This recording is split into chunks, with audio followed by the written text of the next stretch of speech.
Hello everyone, मेरा नाम प्रतिभा बिश्नोई है और एग्रीकल्चर विजन के यूट्यूब चैनल पर मैं आप सभी लोगों का हार्दिक स्वागत करती हूं।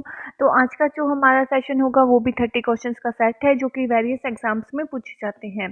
तो इससे पहले मैं आपको बता दूं कि आप हमें जो टेलीग्राम के ग्रुप में ज्वाइन हो सकते हो और इसके साथ ही आप व्हाट्सएप पे भी ग्रुप में ज्वाइन हो सकते हो। तो उसका जो लिंक है वो डिस्क्रिप्शन में दिया हुआ है, ठीक है। और इसके साथ ही इससे पहले भी हमारी वीडियोस आ चुकी हैं, तो आप उन्हें उनका जो लिंक है वो भी डिस्क्रिप्शन में दिया हुआ है, आप उन्हें भी वहां से देख सकते हो। तो चलिए शुरू करते हैं हम हमारे फर्स्ट क्वेश्चन के साथ। और हमारा फर्स्ट क्वेश्चन है, रॉक फॉस्फेट का प्रयोग किसके लिए उपयुक्त है? तो इसके ऑप्शन है, फर्स्ट ऑप्शन है क्षारीय मृदा, सेकंड ऑप्शन है अम्लीय मृदा, थर्ड ऑप्शन है लवणीय मृदा और फोर्थ ऑप्शन है जलोढ़ मृदा। तो जो रॉक फॉस्फेट है उसका जो उपयोग है वो अम्लीय मृदा के लिए उपयुक्त रहता है, जो एसिडिक सोइल होती है उसके लिए फेवरेबल रहता है। अब हम चलते हैं सेकंड क्वेश्चन पे, क्ले में किस खनिज कणों की प्रधानता होती है? तो इसके ऑप्शन है, फर्स्ट ऑप्शन है प्राथमिक खनिज, सेकंड ऑप्शन है द्वितीयक खनिज, थर्ड ऑप्शन है कार्बनिक खनिज और फोर्थ ऑप्शन है कोई नहीं। तो जो क्ले होती है, जो क्ले सोइल होती है, जो चिकनी मिट्टी होती है, उसमें जो द्वितीयक खनिज होते हैं, सेकेंडरी मिनरल्स होते हैं, उनकी जो प्रधानता होती है। अब हम चलते हैं थर्ड नंबर क्वेश्चन पे, मृदा प्रोफाइल में A+B+C संस्तर कहलाता है। तो जैसे कि जो मिट्टी होती है, जो मृदा है, उसका जो वर्टिकल सेक्शन होता है उसे हम सोइल प्रोफाइल के नाम से जानते हैं। तो जो उसमें ना अलग अलग होरिजन्स बने होते हैं, जैसे A हो गया, B हो गया, C हो गया, तो हमें बताना है A B C को कंबाइनली हम किस नाम से जानते हैं। तो इसका ऑप्शन है, फर्स्ट ऑप्शन है केटिका, सेकंड ऑप्शन है सोलम, थर्ड ऑप्शन है रिगोलिथ और फोर्थ ऑप्शन है मोनोलिथ। तो इसे हम जानते हैं रिगोलिथ के नाम से, ठीक है। और जो ए और बी संस्तर होता है उसे कंबाइनली हम सोलम कहते हैं, जबकि जो ए बी और सी होता है उसे हम रिगोलिथ के नाम से जानते हैं। अब हम चलते हैं 4 नंबर क्वेश्चन पे, कौन सा फल उच्च लवण सहनशील है? तो इसके ऑप्शन है, फर्स्ट ऑप्शन है बेर, सेकंड ऑप्शन है खजूर, थर्ड ऑप्शन है अनार, फोर्थ ऑप्शन है पपीता। तो जो खजूर है, जो डेट पाम है, वो उच्च लवण सहनशील फल है। अब हम चलते हैं 5 नंबर क्वेश्चन पे, और वो है एक समान ऊंचाई वाले बिंदुओं को जोड़ने वाली रेखा कहलाती है। तो इसके ऑप्शन है, फर्स्ट ऑप्शन है आइसोबार, सेकंड ऑप्शन है आइसोहाइट, थर्ड ऑप्शन है आइसोथर्म और फोर्थ ऑप्शन है कंटूर। तो जो एक समान ऊंचाई वाले बिंदुओं को जोड़ने वाली रेखाएं हैं उसे हम कंटूर के नाम से जानते हैं। अब हम चलते हैं 6 नंबर क्वेश्चन पे, पृथ्वी के रासायनिक संगठन में कौन सा तत्व सर्वाधिक पाया जाता है? तो इसके ऑप्शन है, फर्स्ट ऑप्शन है सिलिकॉन, सेकंड ऑप्शन है ऑक्सीजन, थर्ड ऑप्शन है एल्यूमिनियम और फोर्थ ऑप्शन है आयरन। तो जो पृथ्वी का रासायनिक संगठन है उसमें सबसे ज़्यादा जो ऑक्सीजन तत्व है वो पाया जाता है। अब हम चलते हैं 7 नंबर क्वेश्चन पे, गन्ना प्रजनन संस्थान कहाँ स्थित है? तो इसके ऑप्शन है, फर्स्ट ऑप्शन है बेंगलोर, सेकंड ऑप्शन है कोयम्बटूर, थर्ड ऑप्शन है शिमला और फोर्थ ऑप्शन है हैदराबाद। तो जो गन्ना प्रजनन संस्थान है वो कोयम्बटूर में स्थित है। अब हम चलते हैं 8 नंबर क्वेश्चन पे, जल का घनत्व अधिकतम किस तापमान पर होता है? तो इसके ऑप्शन है, फर्स्ट ऑप्शन है 0 डिग्री सेल्सियस, सेकंड ऑप्शन है 4 डिग्री सेल्सियस, थर्ड ऑप्शन है 10 डिग्री सेल्सियस और फोर्थ ऑप्शन है 100 डिग्री सेल्सियस। तो जो जल का अधिकतम घनत्व होता है वो 4 डिग्री सेल्सियस पर होता है। अब हम चलते हैं 9 नंबर क्वेश्चन पे, राजस्थान में कितने लाख हेक्टेयर भूमि लवणीय व क्षारीय है? तो इसका ऑप्शन है, फर्स्ट ऑप्शन है 15, सेकंड ऑप्शन है 11, थर्ड ऑप्शन है 86 86, फोर्थ ऑप्शन है 13। तो जो राजस्थान है उसमें 11 लाख हेक्टेयर जो भूमि है वो लवणीय है या फिर क्षारीय है, ठीक है। अब हम चलते हैं 10 नंबर क्वेश्चन पे, पीएच की खोज किस वैज्ञानिक ने की थी? तो इसके ऑप्शन है, फर्स्ट ऑप्शन है सोरेनसन, सेकंड ऑप्शन है ईटन, थर्ड ऑप्शन है रिचार्डस, फोर्थ ऑप्शन है डॉकबेट। तो जो पीएच की खोज है वो सोरेनसन ने की थी, ठीक है। अब हम चलते हैं 11 नंबर क्वेश्चन पे, और वो है एना बिना जैव उर्वरक किस फसल में काम में लिया जाता है? तो एना बिना एजोला, तो हमें बताना है कि ये जो बायो फर्टिलाइजर है और ये कौन सी फसल में काम में लिया जाता है। तो इसके ऑप्शन है, फर्स्ट ऑप्शन है धान, सेकंड ऑप्शन है मक्का, थर्ड ऑप्शन है दलहनी, फोर्थ ऑप्शन है कपास। तो जो एना बिना एजोला होता है, जैव उर्वरक है, उसे हम धान की फसल में यूज़ करते हैं, ठीक है। अब हम चलते हैं 12 नंबर क्वेश्चन पे फूल गोभी में बटनिंग किसकी कमी की वजह से होती है? तो इसके ऑप्शन है, फर्स्ट ऑप्शन है नाइट्रोजन, सेकंड ऑप्शन है मोलिब्डेनम, थर्ड ऑप्शन है बोरोन और फोर्थ ऑप्शन है जिंक। तो जो फूल गोभी में बटनिंग होती है वो नाइट्रोजन की कमी की वजह से होती है। ठीक है, अब हम चलते हैं 13 नंबर क्वेश्चन पे। एसएसपी में सल्फर की मात्रा होती है।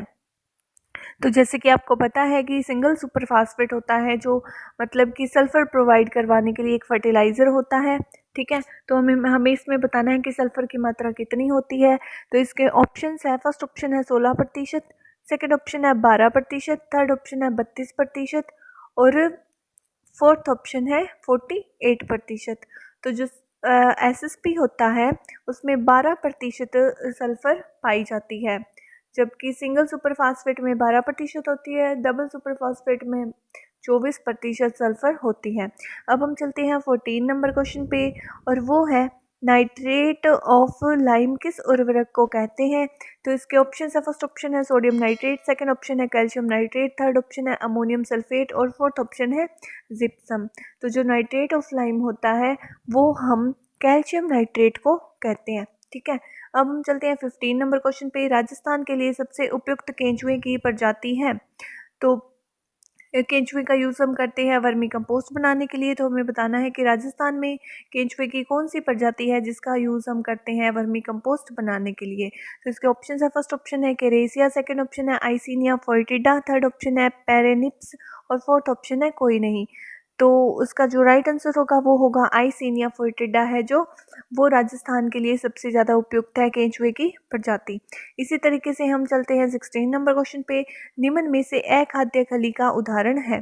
तो इसके ऐसी खली जिसको मतलब जानवर नहीं खा सकते। तो इसके ऑप्शन है, फर्स्ट ऑप्शन है सरसों, सेकंड ऑप्शन है बिनोला, थर्ड ऑप्शन है मूंगफली और फोर्थ ऑप्शन है करंज की खली।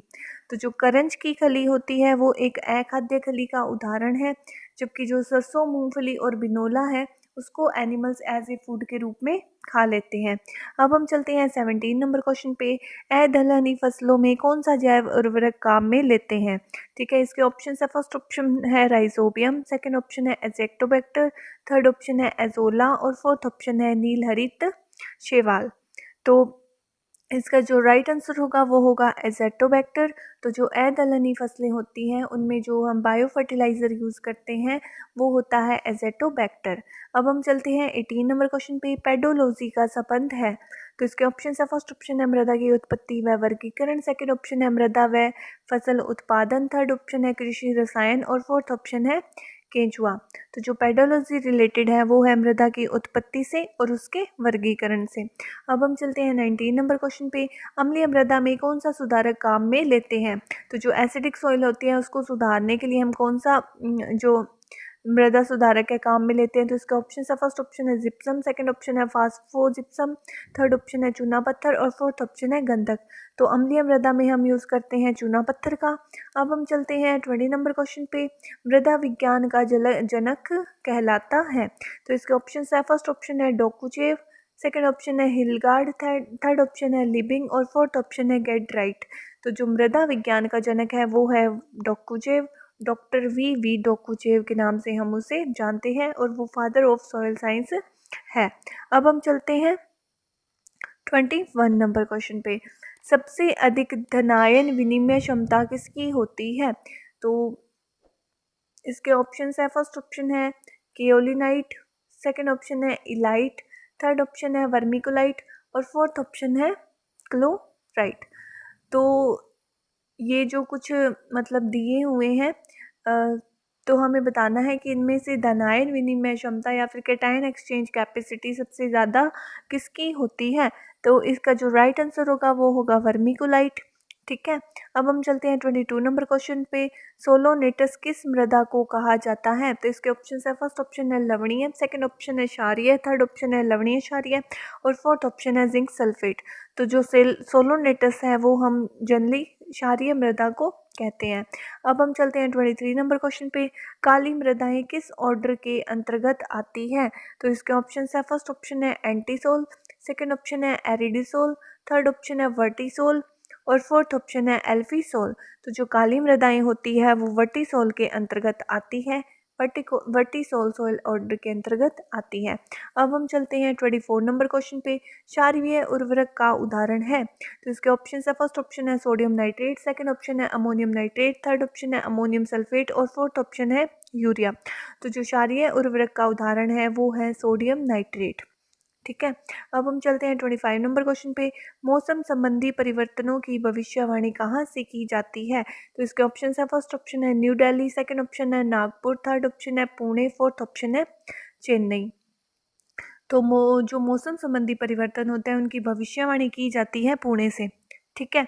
अब हम चलते हैं 26 नंबर क्वेश्चन पे, और वो है सबसे अधिक जल धारण क्षमता किसकी होती है, तो इसके ऑप्शन है, फर्स्ट ऑप्शन है बालू, सेकेंड ऑप्शन है सिल्ट, थर्ड ऑप्शन है कंकड़, फोर्थ ऑप्शन है क्ले। तो जो सबसे ज़्यादा जल धारण की क्षमता होती है वो क्ले सोइल की होती है, चिकनी मिट्टी की होती है। अब हम चलते हैं 27 नंबर क्वेश्चन में। मृदा निर्माण को प्रभावित करने वाला सक्रिय कारक है, तो इसके ऑप्शन है, फर्स्ट ऑप्शन है मृदा पदार्थ, सेकंड ऑप्शन है उच्चावन, थर्ड ऑप्शन है जैवमंडल और फोर्थ ऑप्शन है कालावधि। तो इसका जो राइट आंसर होगा वो होगा जैवमंडल, जो कि एक सक्रिय कारक है जो मृदा निर्माण को प्रभावित करता है। अब हम चलते हैं 28 नंबर क्वेश्चन पे। खनिज मृदा में कार्बनिक पदार्थ की मात्रा होती है, तो इसका ऑप्शन है, फर्स्ट ऑप्शन है 45%, सेकंड ऑप्शन है 25%, थर्ड ऑप्शन है 5% और फोर्थ ऑप्शन है 20%। तो इसका जो राइट आंसर होगा वो होगा 5%। खनिज मृदा में जो कार्बनिक पदार्थ है उनकी मात्रा होती है 5%। अब हम चलते हैं 29 नंबर क्वेश्चन पे, और वो है कौन सा सल्फर युक्त एमिनो अम्ल का उदाहरण है, तो इसके ऑप्शन है, फर्स्ट ऑप्शन है पराक्साइड, सेकंड ऑप्शन है सिस्टाइन, थर्ड ऑप्शन है ऑक्साइड और फोर्थ ऑप्शन है साइटोक्रोम। तो सल्फर युक्त एमिनो एसिड का उदाहरण है वो है सिस्टाइन। अब हम चलते हैं 30 नंबर क्वेश्चन पे। फेरस सल्फेट में आयरन की मात्रा होती है, तो इसके ऑप्शन है, फर्स्ट ऑप्शन है 20%, 20%, सेकंड ऑप्शन है 23%, थर्ड ऑप्शन है 35% और फोर्थ ऑप्शन है 17%। तो इसका जो राइट आंसर होगा वो होगा 20%। ठीक है। तो इसी तरीके से जो हमारा आज का सेशन है यहीं पे समाप्त होता है। अगर आपको किसी भी तरीके का डाउट हो तो आप उसे कमेंट सेक्शन में पूछ सकते हैं। इसके साथ ही अ, अगर आपको ये वीडियो अच्छी लगी हो तो आप इसे लाइक कर दीजिएगा, और जो चैनल पे अगर आप नए हो तो आप इसे सब्सक्राइब कर दीजिएगा। Thank you so much.